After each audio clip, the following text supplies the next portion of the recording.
Hi, welcome to Garments Engage, where I chat crochet garments and all other yarny things. I am Michelle Ferguson, designer and creator of Two Brothers Blankets. You can find me on Facebook, Instagram, all the socials at Two Brothers Blankets. I would love to have you follow me. I'm excited to have you here. It's been a fun week launching the very first episode of the podcast. It was a huge success. Thank you so much for all your positive feedback and for just watching. I'm so glad you're here. So I hope you guys have had a good week. It's been a good week here. We have been working hard on homeschooling. I don't know if I mentioned that last week, but I homeschool my two boys, so there's always that going on. And with things so busy, sometimes that it feels like we get way behind or things slow down. And so this week was a really good week of like catching up on some things and just getting stuff done. I finished some things. I got some deadlines taken care of. It was a good week. I got my hair cut. I don't know if you can tell. I actually cut like got 3 or 4 inches cut off and got some layers. I don't know if you can see with the curls, but feels good. My head feels a lot lighter. I was actually watching the episode last week while I was editing it and was like, whew, I have a lot of hair. So got rid of a little bit. So good week. I hope you've had a good week too. Today I want to chat about crochet sweaters and tops, the workup styles that are most commonly used, and if that even matters. Like, do they matter? I say yes, they do matter.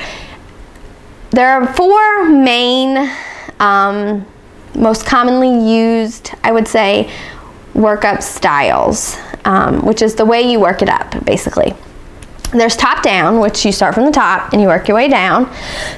There's bottom up, where you start at the bottom, usually around the hip area, and work your way up.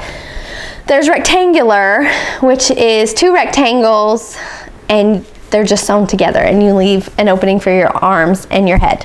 And then there's side by side, which is 2 long panels that it basically goes over your shoulder, and you sew at the front, the sides, and the back, and you leave openings for your arms and your head. And that one creates a nice V-neck, or you can make it a cardigan and leave the front completely open. So those are the 4 most commonly used. I have at least one of each style, design, pattern in my shop that I've designed. Does it matter? Like, is that something you should look for when you're purchasing a pattern, or something you should know? I say it does. Because you're gonna have your preferences. You're gonna have, certain ones are gonna fit differently on you, they're gonna look differently on you. Certain ones take a little more effort, certain ones are harder, certain ones are easier to adjust, and certain ones are harder to adjust. So you're gonna find that you have your preference. Personally, mine is top down. It was not always. It has changed. At the beginning of my designing career, when I was first designing sweaters and tops, I loved bottom up, because once I figured out gauge and what kind of ease I wanted, and then the stitch count, that was it. I just did the stitch count in the round, I split it in 2 for the panels, and I was done. So it was an easy way. There was no increases, nothing to worry about, and it still looked like a normal sweater. There was no, you would never know the difference. Now I like the top down, because I have learned about the increases and learned how to really do it so that it works well and looks good. And so it's my favorite. There's no sewing involved. If you do, like, currently my favorite is circular yoke top down. Tees, sweaters, whatever. I really like it. It's fun to make. You're just making a circle basically bigger and bigger. And then it kind of folds in half to create the armholes. You skip a number of stitches. There's no sewing, there's no splitting. It's easy to adjust. You can do different shaping, stuff like that. So that's currently my favorite, but was not always. Now rectangular, it's 2 rectangles. It's super simple, great for beginners. Works really well if you need something quick. or just starting out, but it does have a boxier fit and it's harder to adjust. So that might not always be your favorite, but if you're a beginner, that would be a great one to start with. My Stash Buster sweater, which is a free pattern on my blog, is rectangular and it's so simple, like so simple. Great for beginners. Same with side by side. Super simple, super easy. You have a set number of stitches, you make 2 panels, you sew them together, but it's gonna be a boxier fit. There's no shaping, it's harder to adjust. My biggest issue, like I seem to have trouble keeping my tension the same, so sometimes my panels come out 2 different sizes, so that's kind of hard. But not everyone. Some people prefer that. Some people like the V-neck a lot. I personally don't wear V-neck very much, not even with my regular clothes, so I don't really prefer the side-by-side. It is a great way to make cardigans. And I have made, when I do want to design a V-neck sweater, that's usually what I do. It's so easy, it's so simple. So definitely give them all a try. That's my big tip for the day. Try them all and then see which one you prefer. See which one looks best on you. You might prefer a top down because there's no sewing, but find that the side-by-side V-neck looks better on you. So try them out, see which one you like best, and then look for that when you're looking for a certain sweater or top pattern.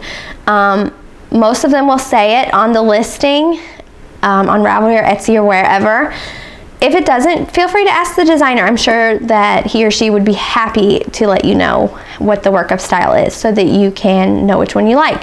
And I will say though, don't just like stick to one. I mean, I am telling you to know your preference and know which one looks best on you so that you can look for that.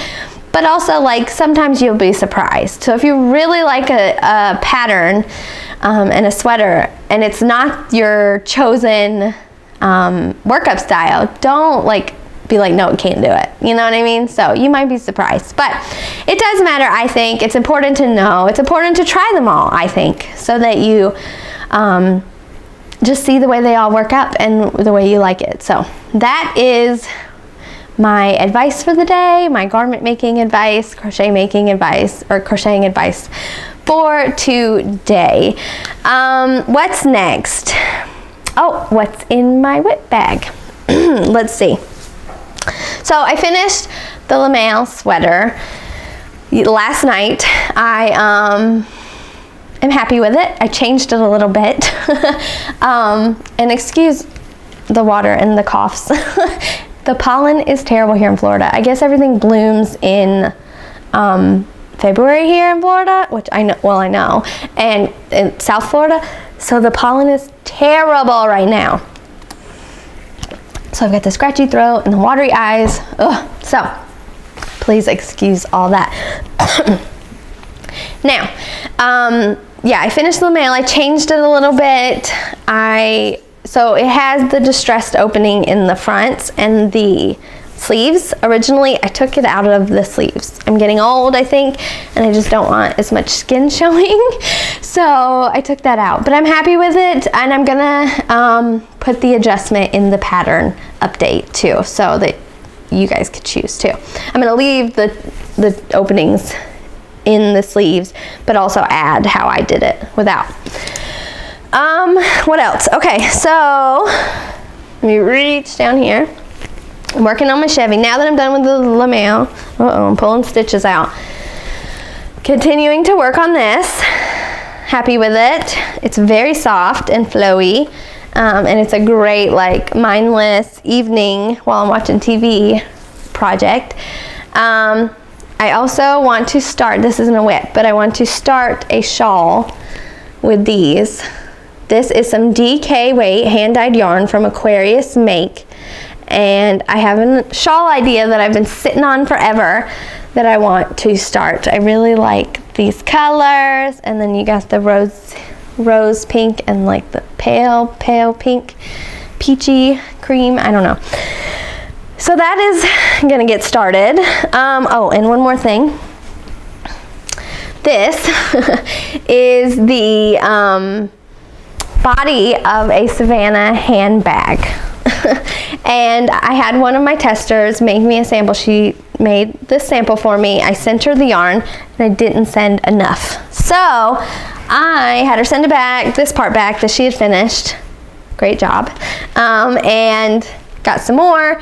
So I gotta make the handles, and I really want to get that done and photographed because the Savannah handbag, the yarn that I originally used for it, has been discontinued. So this is Lion Brand 24/7 cotton. I love this stuff. Like, I just started using it not that long ago, like last year I think it was. Love it. It's a really nice cotton. So I want to put that in as like the new called for yarn. So I need to get, and I love that color. Isn't that beautiful? So I need to get that finished because it's been in my WIP bag for way too long. So that's my WIP bag currently. Hopefully I can have a few more finished stuff by next week, by the time I record this next week. So events and happenings. So this week I have a lot going on. I have a spring bundle, which is a ton of amazing premium patterns for spring at 90% off. So it's an amazing deal. Even if you only want to make a few of the patterns in there, you're getting a huge discount. These are always fun because you get such a great discount and you get to try different designers, and they're all really, really nice patterns. So I'll link that. And then I have my first, hard to believe, new pattern release of 2021 this week, and it's part of a blog hop, so you'll be able to get it for free for 24 hours. And if you're seeing this way past all that, you'll still be able to get it in my Ravelry shop and Etsy shops, so go take a look at that. So that is what's happening this week. The two main things, I think. I can't think of anything else. Yeah. Okay.